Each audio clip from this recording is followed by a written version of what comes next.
మంచిర్యాల జిల్లా బెల్లంపల్లి పట్టణంలోని railway station ఎదురుగా ఉన్న శ్రీ అభయాంజనేయ స్వామి దేవాలయం పక్కన ఉన్న ప్రభుత్వ భూమిని కొందరు బుల్డోజర్తో చదును చేయిస్తూ ఈ భూమి ఆక్రమణలో ఉందని చెబుతూ కొందరు వ్యక్తులు క్లీన్ చేయడంతో శ్రీ అభయాంజనేయ స్వామి దేవాలయం పక్కన ఉన్న స్థానికులు ఈ భూమి దేవాలయందని చెబుతున్నా వినిపించుకోలేదని ఆరోపించారు.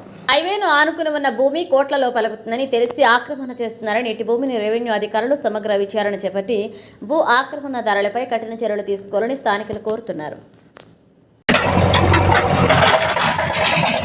बढ़िया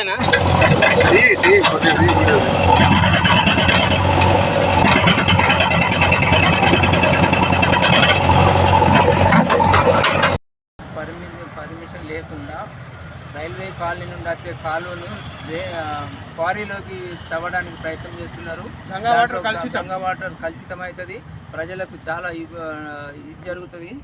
కాబట్టి దాన్ని తక్షణమే ఆపాలి. అటు రెవెన్యూ అధికారులు కానీ మున్సిపల్ అధికారులు కానీ ఎవరైనా కానీ ఆ డ్రైన్ను క్వారీలో పడగొట్టడానికి వీల్లేదని ప్రజలందరూ డిమాండ్ చేస్తున్నారు. మైనింగ్ వాళ్ళు కూడా దాని మీద శ్రద్ధ చేయాలి, ఫారెస్ట్ వాళ్ళు కూడా శ్రద్ధ చేయాలి.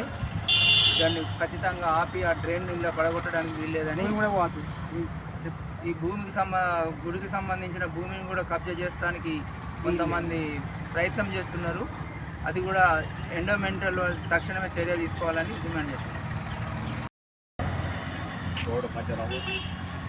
ఇది గవర్నమెంట్ ల్యాండ్ కాదు, స్టేట్ ఆల్రెడీగా ఈ ల్యాండ్ హనుమాన్కి ఇచ్చింది, ఆంజనేయ స్వామికి పుస్తకం ఇచ్చింది కాబట్టి మరి అది కబ్జా చేసుకుని చేస్తున్నారు కాబట్టి అది ఎవరినాడు చేస్తున్నారు, అది ఎందుకు చేస్తున్నారు మరి తెలియదు. మరి రెవెన్యూ ఆఫీసర్ కంప్లైంట్ ఇచ్చారు, మరి పోలీసులు కంప్లైంట్ ఇచ్చారు, మరి ఎంఆర్ఓ కంప్లైంట్ ఇచ్చారు, మండల ఆఫీసర్ కంప్లైంట్ ఇచ్చారు, మున్సిపల్ కంప్లైంట్ ఇచ్చారు. మరి ఎవరిని అడిగి ఎవరు కట్టుమని ఎవరు పర్మిషన్ ఇచ్చి అది చేస్తున్నారు, మాకు కావాల్సింది ఇది చర్య తీసుకోవాలని చెప్పి మనం చేస్తుంది.